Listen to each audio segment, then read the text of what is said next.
উপদেষ্টা পরিষদের কোন সদস্য তাদের মন খুবই খারাপ নির্বাচন দেওয়ায়। কিছুদিন আগে প্রফেসর মোহাম্মদ ইউনূস আমাদের নেতা জনাব তারেক রহমানের সাথে লন্ডনে একটি বৈঠক করেছিলেন।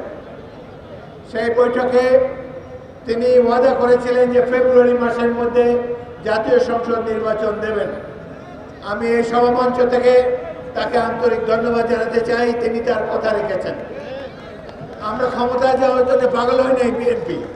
জনগণ যখনই যদি সুষ্ঠু নির্বাচন হয়, যদি আমাদেরকে দায়িত্ব দেয়, আমরা ইনশাআল্লাহ দায়িত্ব পালন করব।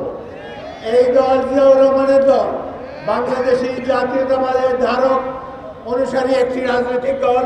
আমরা জনকল্যাণের জন্য রাজনীতি করি, কিন্তু দেখা যাচ্ছে দুই একটি দল যাদের জনসমর্থন নাই, এদের মধ্যে কেউ 1971-এর মুক্তিযুদ্ধের বিরোধিতা করেছিল।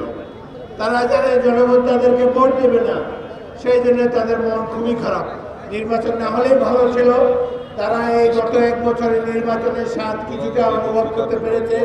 তারা চেয়েছিল এই বছর এইভাবেই তারা দিন কাটিয়ে দেবে।